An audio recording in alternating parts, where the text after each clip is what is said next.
Hi hello నమస్తే అండి welcome ఓం Shiva's world. నా పేరు శివకుమార్. ఈరోజు యువరాణి మౌనవ్రతం ఒక ఫన్నీ కథ, చాలా ఇంట్రెస్టింగ్గా ఉంటుంది, చివరిదాకా చూడండి. So please subscribe and like my channel Om Shiva's world. Please subscribe and share this channel. Please subscribe. Kosala దేశపు యువరాణి మయూరీదేవికి యుక్త వయసు వచ్చింది. కుమార్తెకు వివాహం చేయాలని సంకల్పించాడు మహారాజు. కానీ మయూరీదేవి తన తండ్రిని విచిత్రమైన కోరిక కోరింది. ఆ రోజు నుంచి తాను మౌనవ్రతం చేపడుతున్నానని, తన వ్రతాన్ని భంగం చేసిన వ్యక్తినే తాను వివాహం చేసుకోవాలనుకుంటున్నానని చెప్పింది. ఎందరో యువకులు వచ్చి యువరాణి మౌనవ్రతాన్ని భంగపరచాలని ప్రయత్నించారు. వారిలో ఎందరో అందగాళ్ళు, వీరులు, సూరులు ఉన్నారు. అయినా ఎవరూ ఆమె మౌనవ్రతాన్ని ఛేదించలేకపోయారు. రోజులు గడిచిపోతున్నాయి. ఇక తాను తన కుమార్తెకు వివాహం చేయలేనేమన్న దిగులు పట్టుకుంది మహారాజుకి.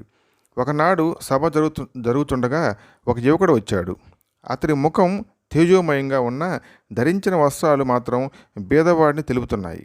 అతడు మహారాజు దగ్గరకు వచ్చి నమస్కరించి, మహారాజా, యువరాణి గారు కొంతకాలం కిందట నన్ను వివాహం చేసుకున్నారు. కానీ నేను నిరుపేదను కావడంతో ఆ విషయం మీకు చెప్పలేక ఇలా మౌనవ్రతం అంటూ కాలం గడుపుతున్నారు అన్నాడు.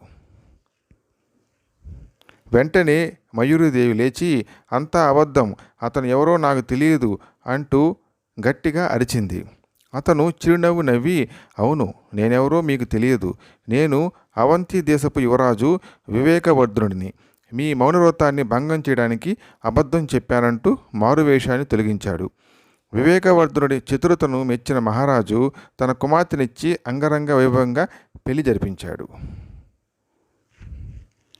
So please subscribe and like my channel Om Shiva's World.